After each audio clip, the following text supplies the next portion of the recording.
Então vamos lá, pessoal. Voltando aqui à nossa complementação do conteúdo desse bimestre. Estamos encerrando agora o primeiro bimestre. E hoje nós vamos falar sobre desvios posturais. Lembrando que essa semana nós vamos encerrar o primeiro bimestre e vamos iniciar o segundo na semana que vem. Então vamos complementar esse estudo. A importância desse conteúdo é para a saúde tanto de jovens, adolescentes, que é a faixa etária de vocês, quanto de pessoas de outras faixas etárias. Então ele tem uma importância muito grande, principalmente no que tange à saúde da coluna. Então nós vamos falar dos desvios posturais, e aí eu vou dar uma pincelada sobre os vícios posturais que podem acarretar esses desvios posturais. Bom, como nós vamos falar de desvios posturais, não há como não falar dos desvios posturais sem nós definirmos o que é postura. Bom, o que vem a ser postura? Postura é a forma com que seu corpo está no espaço, está posicionado no espaço. Uma postura ideal é aquela onde haja um equilíbrio, principalmente entre os segmentos musculares, para estabilizar todo o corpo, principalmente o tronco. Então, para que haja uma postura harmônica, tanto os músculos posteriores quanto os músculos anteriores do tronco, eles têm que estar em equilíbrio, tanto de força quanto de relaxamento. E aí eu tenho que ter esse equilíbrio de forças e um gasto energético para manter essa postura mínimo. Então, quando há um equilíbrio de forças e isso é de forma confortável para o meu sistema muscular e esquelético, há uma boa postura em relação ao espaço e em relação à gravidade. Então, quando nós falamos numa questão mais teórica, olha o que os textos nos colocam. Podemos entender a postura corporal como uma posição, deixa eu colocar um marcadorzinho aqui, como uma posição ou atitude adotada pelo corpo no espaço, tá? Bem como a disposição dos segmentos corporais. O que ele está falando em relação aos segmentos corporais? São os membros superiores e membros inferiores, tá? Ou seja, o nosso esqueleto apendicular, ao centro de gravidade, para que assim haja conforto, olha só, que a posição seja confortante, você não sinta dores ou um desconforto, tá? E sustentação do corpo com economia e harmonia, tá? Ou seja, harmonia entre os segmentos musculares para estabilização dessa postura, ok? E o que uma má postura pode levar se eu adotar uma má postura em relação a tudo isso que foi dito nesse conceito teórico? Bom, a má postura ela pode propiciar vários tipos de desvios posturais e doenças graves, tá? Ou até crônicas, ou seja, que não têm cura. Uma boa postura pode ajudar o indivíduo a ter uma harmonia com seu corpo, pois a coluna serve de sustentação para o mesmo. Bom, aqui no final já nos dá uma deixa de que os desvios posturais estão intimamente ligados à coluna. Então não tem como nós falarmos de desvios posturais antes de definirmos o que é postura, e aí a postura já nos arremete à coluna vertebral. Nós vamos ver agora um pouquinho da coluna vertebral, já só uma revisão, porque isso já foi falado no primeiro ano. Então, para que nossa mente dê uma refrescada na questão do conteúdo, vamos dar uma relembrada de quais as estruturas da coluna vertebral, para que nós possamos entender mais profundamente do que se trata esses desvios posturais. Legal, olha só. Nós temos três visões da coluna vertebral aqui. Uma visão anterior da coluna vertebral, uma visão posterior da coluna e uma visão lateral da coluna. Nós vamos analisar ela nesses três planos, nessas três visões, ok? Vamos começar pela visão lateral da coluna. Bom, se vocês notarem aqui, a coluna, já relembrando do conteúdo do sistema esquelético da coluna vertebral, ela é dividida em regiões. Então, a região que compreende o pescoço, tá, essa parte superior da coluna, nós chamamos ela de região cervical. A região cervical ela é composta por 7 vértebras, lembram das 7 vértebras? Sendo que são 2 dessas vértebras que têm nomes próprios, ou seja, em toda a coluna são as 2 que têm nomes próprios. A primeira nós chamamos de atlas, a segunda nós chamamos de axis. Lembrando que tanto a atlas quanto nessa articulação atlanto-axial, ou seja, da atlas para a axis, não há disco intervertebral. Nós temos um dente na axis que se articula na atlas e vai fazer os movimentos rotacionais. Então, parte deste movimento de rotação do pescoço, ele acontece na articulação atlantoaxial. Na região cervical, as vértebras, elas são em número de 7 vértebras. A primeira e a segunda têm nome, e as terceiras são pelo nome da região, pela primeira letra do nome da região e o número correspondente à posição dessa vértebra. Então, se nós temos a atlas como primeira, a axis como segunda, a terceira até a 7 vai ser C3, C4, C5 até C7. Como que eu vou diferenciar a C7 para a transição com a segunda região da coluna? Ótimo. Se vocês notarem aqui, na parte posterior da coluna, das vértebras, nós temos umas pontinhas aqui. Essas pontinhas são denominadas de processo espinhoso da vértebra. Na C7, se vocês notarem aqui, tem um processo espinhoso pequeno, eles vão crescendo e aqui no final ele tem um processo espinhoso de maior protuberância. É fácil de você fazer isso, de você entender isso, se você começar a tatear a parte posterior da sua coluna cervical, você vai sentir que no final dela você tem uma protuberância maior, uma pontinha maior. Essa pontinha, essa protuberância de maior volume é o processo espinhoso da vértebra C7. Ali termina a coluna cervical e passa para a região que é a segunda região que nós vamos ver agora, que é chamada de região torácica. Essa região torácica é composta por 12 vértebras. Então a região torácica é a região que compreende a parte das costelas, onde as costelas vão se articular. Lembrando que a costela ela forma uma caixa torácica juntamente com a coluna vertebral e ela tem a função de proteção contra choques, tanto anteriores quanto posteriores, protegendo os órgãos internos. Ok? Lembra que as costelas elas são divididas em 12 pares, tá? São um número de 12 pares de costelas, e essas costelas elas são divididas em verdadeiras, falsas e flutuantes. Lembra que as costelas elas se originam na coluna vertebral e se articulam a esse osso central da caixa torácica aqui. Esse osso central ele recebe o nome de externo. E aí o externo ele vai ser dividido em manúbrio, corpo e processo tifoide, que é a pontinha dele aqui embaixo. Passando da região torácica, a gente tem que lembrar, só voltando um pouquinho, a região torácica também ela recebe nomenclatura de vértebra, não nomes próprios, mas sim letra correspondente à primeira letra do nome torácico, a letra T, mais o número da vértebra correspondente. Ou seja, T1, T2, T3 até a T12, que é a última vértebra da região torácica. Depois da região torácica, nós temos a região lombar. A região lombar é a região que compreende a parte do abdômen. Essa região ela é composta por 5 vértebras, que nós chamamos de vértebras lombares. Assim como as vértebras torácicas, a sua denominação de vértebra são pela primeira letra, que é a letra L, mais o número correspondente a essa vértebra, ou seja, L1, L2, L3, L4 e L5. Posterior a isso, logo abaixo, nós temos a região sacral e a região do cóccix, que é a última parte da coluna vertebral. O que vai diferenciar o sacro e o cóccix das outras regiões da coluna? É a ausência do disco intervertebral. O que é o disco intervertebral? É essa, se vocês olharem aqui entre as vértebras, o próprio nome já diz intervertebral, ou seja, entre vértebras, entre as vértebras vão notar aqui, vou colocar mais embaixo aqui na região lombar, essa parte clara aqui que está dividindo todas as vértebras aqui. Ó.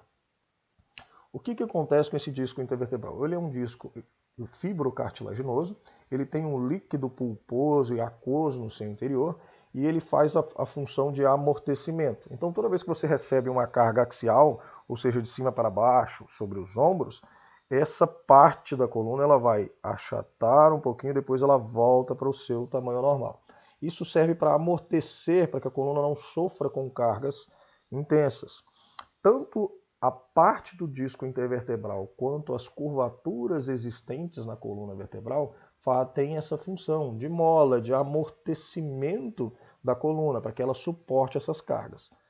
Muito bem, falado sobre a questão do disco intervertebral, agora nós vamos entrar especificamente nas curvaturas, que é o que nos importa aqui em relação aos desvios posturais. Bom, se vocês notarem aqui, lembra que a primeira região da coluna nós denominamos como região cervical.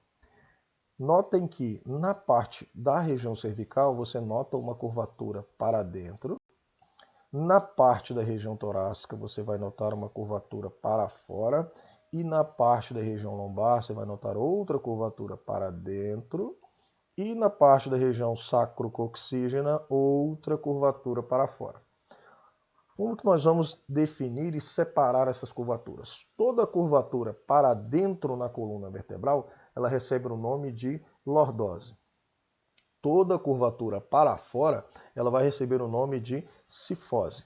Então, aqui na região cervical nós vamos ter uma lordose e aqui na região torácica nós vamos ter uma cifose.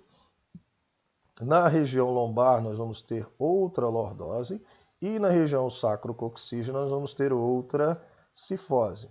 Então, nós temos uma lordose cervical, uma cifose torácica, uma lordose lombar e uma cifose sacral. O que permite essas curvaturas são justamente a disposição dos discos intervertebrais. Por eles ser maleáveis, eles são a parte que compreende onde há discos intervertebrais, ela possui movimentação, ela permite esse deslocamento de vértebra para que forme essas curvaturas. Tanto a lordose quanto a cifose são curvaturas fisiológicas, ou seja, são curvaturas naturais. Elas devem e existem na coluna vertebral. Em todas as pessoas? Não. Tá? Algumas pessoas apresentam patologias, que nós vamos ver mais na frente o que são essas patologias, o que acometem essas patologias. Tá? Então, naturalmente, a coluna ela deve apresentar uma lordose cervical, uma cifose torácica, uma lordose lombar e uma cifose sacral. Só que o que acontece aqui no sacro e no cóccix? No sacrocóccix eu disse anteriormente que eles não apresentam disco intervertebral. Então o que acontece? Essas vértebras elas são fundidas, ou seja, são coladas uma vértebra na outra. Então não há movimentação nessa parte da coluna. Então não há possibilidade de haver uma alteração de curvaturas a nível de sacrocóccix, porque as vértebras são fundidas, ou seja, são grudadas. Tá? Bom, dito isso, já que nós já conhecemos as curvaturas naturais da coluna, que são lordoses e cifoses, agora nós vamos ver o que são esses desvios posturais, o que acarretam esses desvios posturais.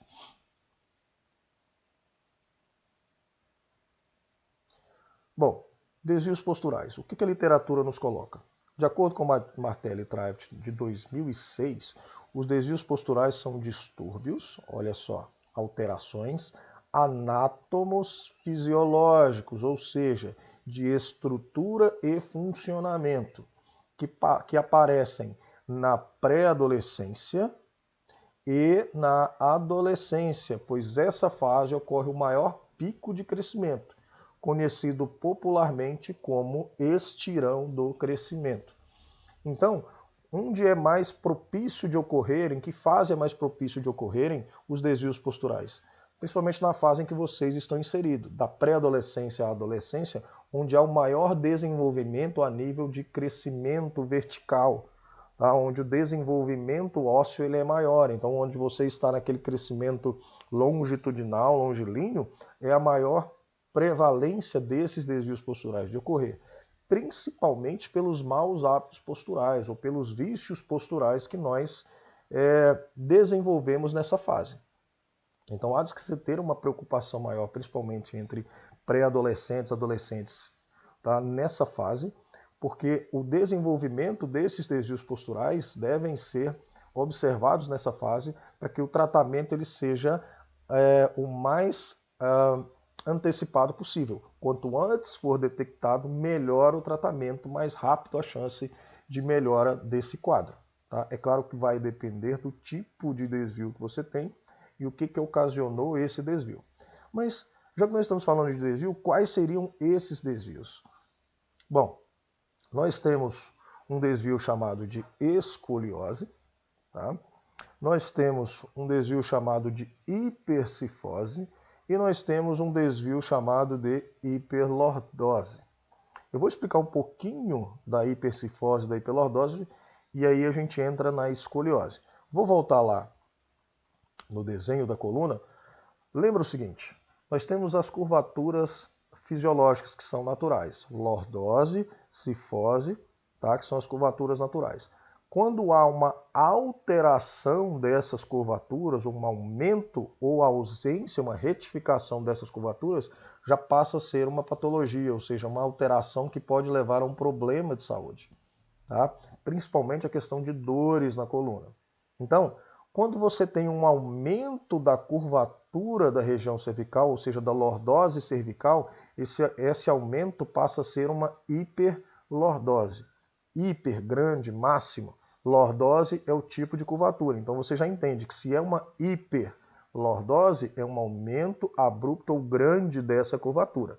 A mesma coisa você pode considerar em relação à hipercifose. É um aumento da curvatura da região cifótica.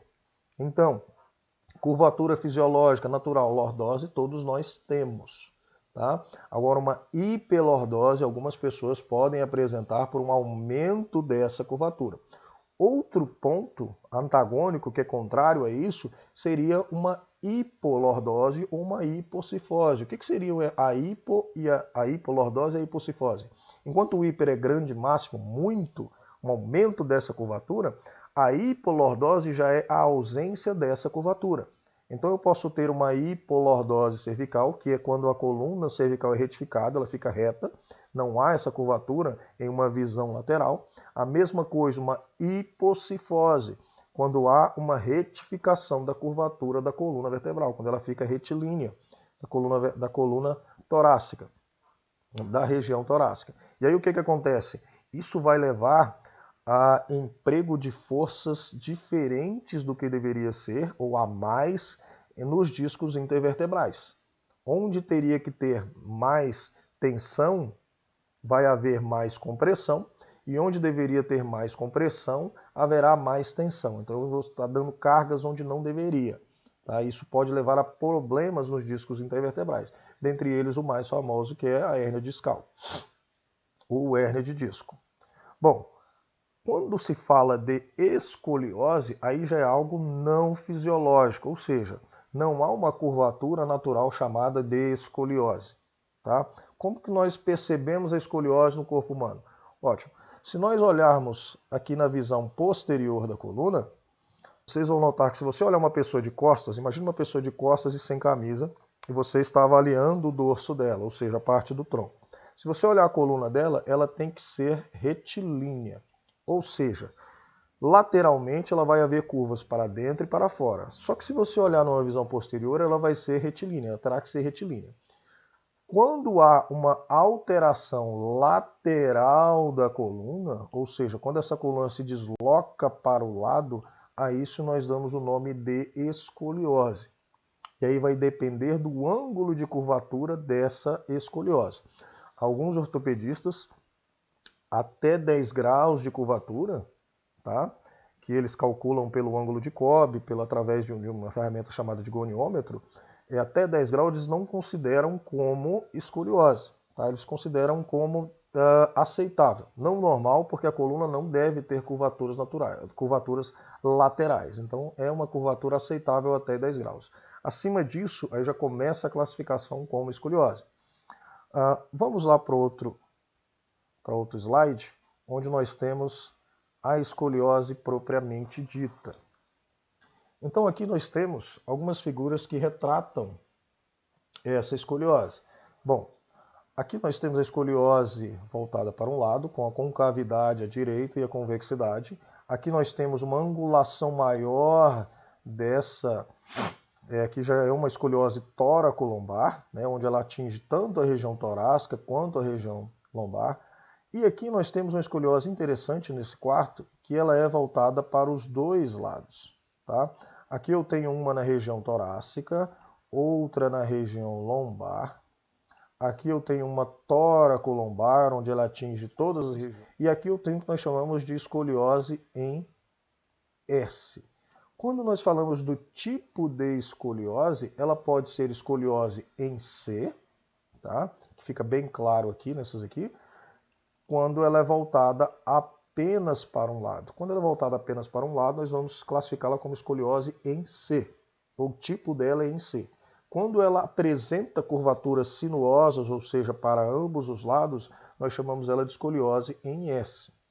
A escoliose, ela tem uma prevalência em aproximadamente 2% da população mundial. Então, dos desvios posturais, de todos os desvios posturais, o mais comum é a escoliose, ela tem uma maior prevalência. A escoliose, quando se fala em tipos de escoliose, as suas classificações, ela pode ser classificada em escoliose estrutural e escoliose não estrutural. O que é uma escoliose estrutural? É quando o problema está intimamente relacionado à vértebra, ou seja, quando há rotação dessa vértebra. Se vocês lembrarem daquele desenho lá do slide onde mostra a coluna, vocês vão perceber que todos os processos espinhosos, ou seja, aquelas pontinhas das vértebras, eles são alinhados. Quando há uma rotação desse processo espinhoso, ou seja, dessa vértebra, a coluna tende a fazer essa curvatura lateral.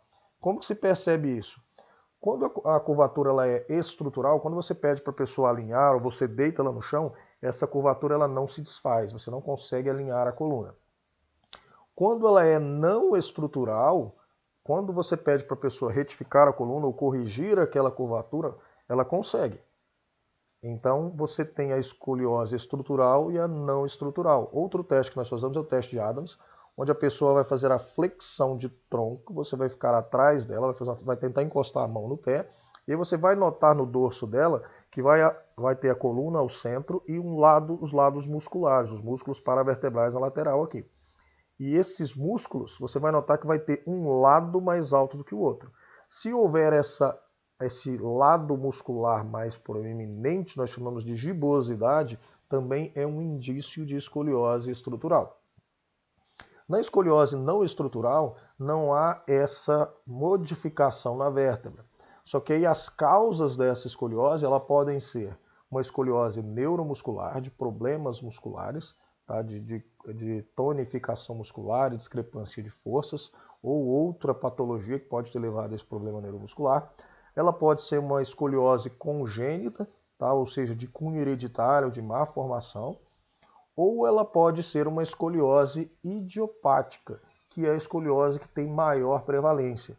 O que é uma escoliose idiopática? Escoliose idiopática é aquela onde não há uma causa definida, ou seja, o médico que vai fazer essa avaliação ele não consegue diagnosticar o que foi que ocasionou essa escoliose. A esse tipo de escoliose nós chamamos de escoliose idiopática. Essa é a escoliose de maior prevalência. Então a escoliose nós podemos classificá-la também em 3 classificações: escoliose leve, moderada e grave. O que é uma escoliose leve? Uma escoliose até 20 graus de curvatura é uma escoliose leve. Uma escoliose entre 20 a 40 graus ela é uma escoliose moderada. E uma escoliose acima de 40 graus já é uma escoliose grave. Lembrando que curvaturas acima de 70 graus podem levar a problemas cardiorrespiratórios severos, dentre outros problemas a nível fisiológico, a nível de órgãos dentro do corpo. Quais são os tratamentos para a escoliose? Aí vai depender do tipo de escoliose que você tem e do grau de curvatura dessa escoliose. Podem ser desde tratamentos mais conservadores, que seriam fisioterapia, reeducação postural, famoso RPG, tá? Desde fortalecimento muscular, ok? E equilíbrio e alongamento dessas forças musculares, ok? Desses segmentos musculares. Então, há vários tipos de tratamento. Num tratamento maior, também pode ser utilizados os coletes, tá? O colete de Milwaukee, para que ele vá empurrando a vértebra no decorrer do crescimento, do desenvolvimento dessa coluna, até que ela forme, até que ela se alinhe novamente. Outro tratamento, aí, um tratamento mais severo, é a cirurgia. Tá? Quando que é realizada a cirurgia? Quando o ângulo dessa escoliose ele é muito grande, 60, 50, 60, 70 graus. Então é aconselhável a cirurgia nesses casos mais severos. A cirurgia hoje em dia, com a tecnologia, ela já é algo mais tranquilo de ser feito, entre aspas, né?